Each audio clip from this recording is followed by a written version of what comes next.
Cinematic रोज देख के समझ ही गया होगा मैं किस बाइक के बारे में बात करने वाला हूँ, फिर भी मैं आपको बता देता हूँ। मैं बात करने वाला हूँ आज हस्कवर्ना के बारे में। ओके, हस्कवर्ना एक स्वीडिश ब्रांड है जिसने अभी रिसेंटली इंडियन मार्केट में एंटर किया है और ये करंटली KTM इसको ओन करता है। उसके पहले BMW ओन कर रही थी इस ब्रांड को। तो इस ब्रांड ने एक्चुअली 2 मॉडल निकाले हैं, एक स्वेट प्लेन और वेट प्लेन।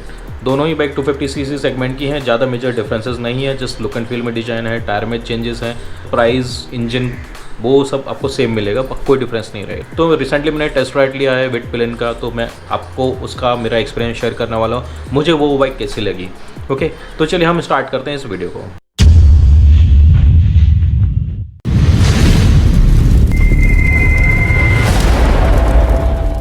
तो चलो पहले हम स्टार्ट करते हैं इंजन से। इसका इंजन स्पेसिफिकेशंस क्या हैं। इस बाइक में आपको 248.76 सीसी का इंजन मिल जाता है जो कि एक सिंगल सिलेंडर है, 4 स्ट्रोक है और इसके अंदर 4 वाल्व हैं।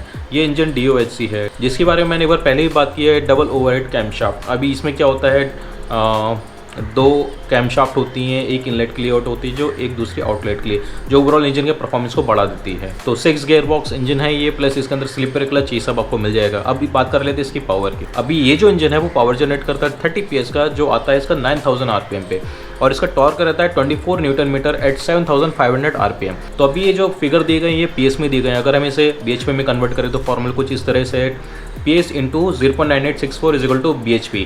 सो 30 इंटू 0.9864 इज इक्वल टू 29.59 तो BHP, जो इसका एक्चुअल BHP है जो इस इंजन से हमें मिलता है। ओके, और ये 0 to 60 का स्पीड ऑलमोस्ट 3.56 सेकेंड्स में पकड़ लेता है। तो मतलब आउटस्टैंडिंग नहीं है, लेकिन हाँ बहुत अच्छा है कंपेरेटिवली 250cc सेगमेंट्स की बाइक में। चलो ये तो हो गई इसके इंजन की बात। चलो अब बात करते हैं इसके वेट की। तो ये इस बाइक का जो ड्राई वेट है वो 158 kg का है, 158 किलो का। लेकिन जब मैं इसको फर्स्ट टाइम टेस्ट राइड लेने के लिए जा रहा था और जब मैं इसको बाइक को उठा रहा था तो मेरे को ना हल्का सा वेट ज़्यादा फील हो रहा था। मतलब मेरे को लग रहा था शायद ये 158 kg से भी ज़्यादा वेट की है। मे बी शायद वो इसलिए होगा क्योंकि इसका जो वेट डिस्ट्रीब्यूशन है वो इस तरीके से किया गया है कि मुझे फ्रंट में ज़्यादा वेट फील हो रहा था as compare to right side. तो वो मतलब आगे का जो फ्रंट साइड है वो मुझे हल्का सा हैवी महसूस हो रहा था जब मैं चलाने की कोशिश कर रहा था इस बाइक को। अब इसकी हाइट कितनी है सीट की। इसकी जो सीट हाइट है वो है 842 मिलीमीटर। मतलब ये काफ़ी ज़्यादा है, मतलब बहुत ज़्यादा है। इसको चलाने के लिए एटलीस्ट 5.7 का जो बंदा है वो एटलीस्ट चाहिए, जिससे दोनों बंदे के दोनों पैर बाजू में है। तो मैं अपनी छोटे बाइक को भी लेके गया था देखने के लिए कि मेरा एक्सपीरियंस कैसा रहेगा इस बाइक के ऊपर। तो मैंने इसको मैं 5.1 हूँ तो मैंने इसको ट्राई किया चलाने का।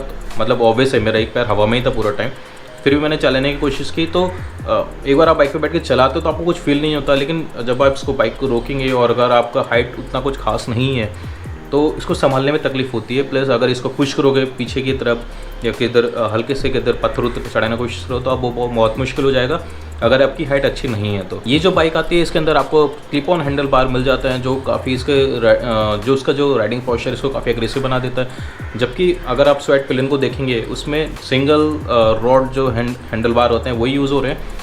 इस बाइक में जो फ्रंट का डिस्क साइज़ है वो है 320 मिलीमीटर और रेयर का है 230 मिलीमीटर।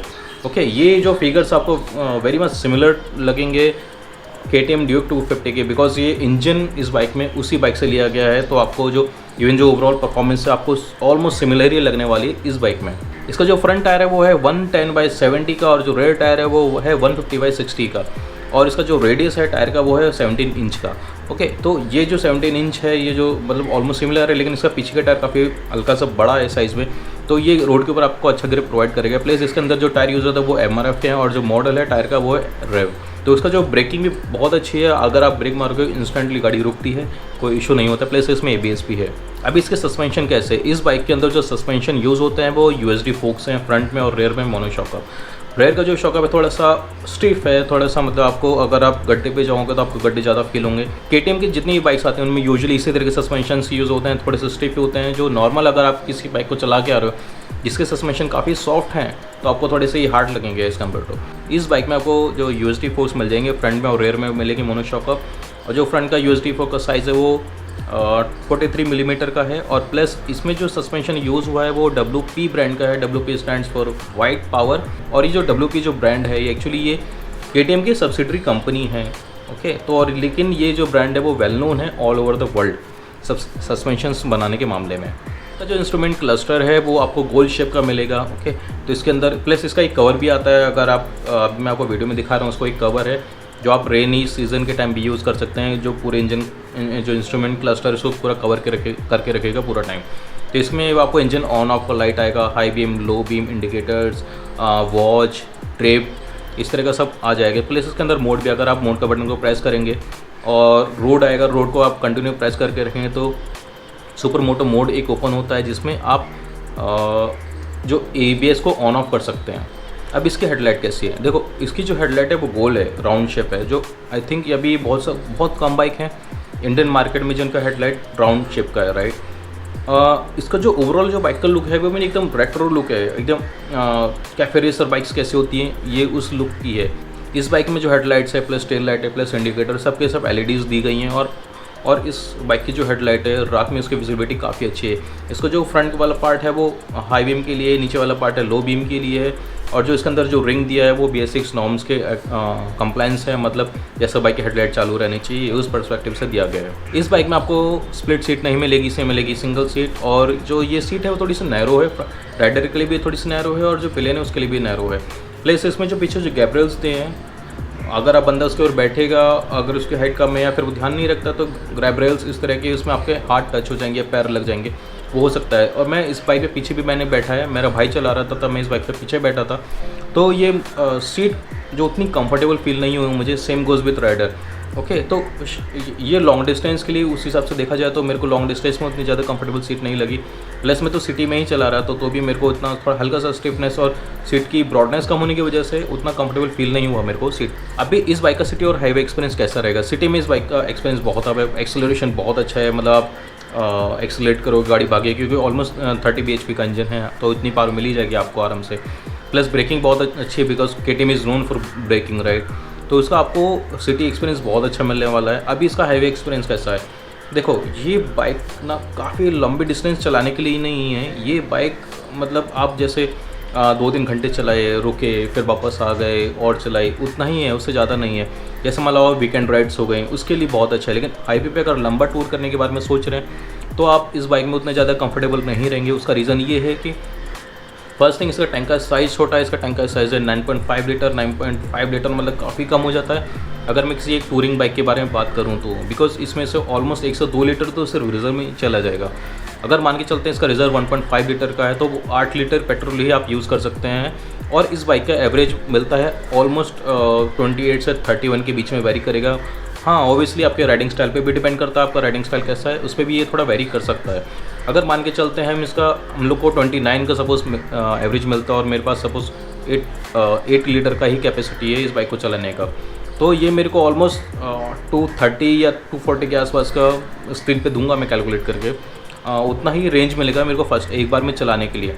क्योंकि सीट राइट इतनी कंफर्टेबल नहीं है, प्लस टैंक का साइज़ भी छोटा है तो मैं इसे ज़्यादा लंबे डिस्टेंस पे लेके नहीं जा सकता, मैं कंफर्टेबल फील नहीं करूँगा। एट द सेम टाइम इसका जो सिटिंग पोस्चर है बहुत एग्रेसिव है।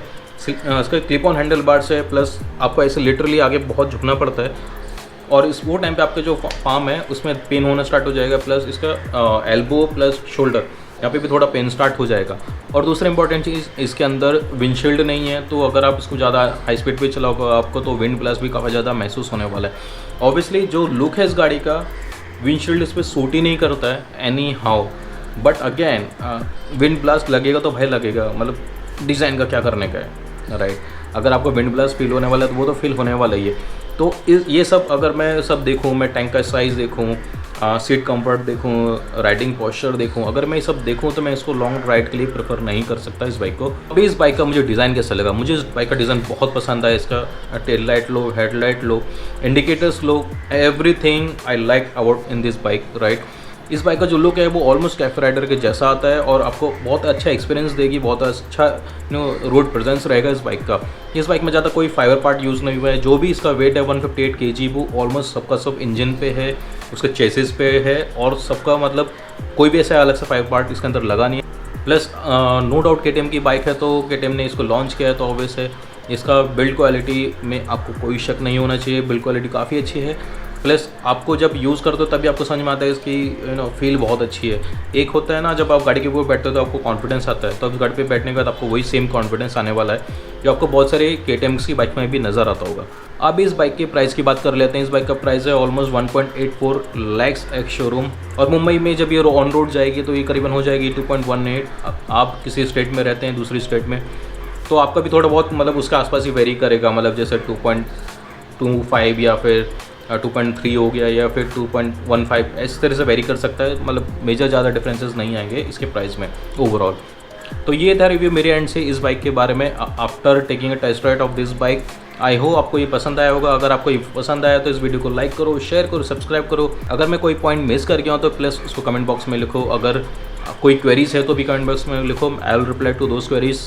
चलो मैं मिलता हूँ आपको अगले वीडियो में, तब तक के लिए मुझे इजाज़त दो। मैं आपको host Ravi, take care, bye bye and drive safe.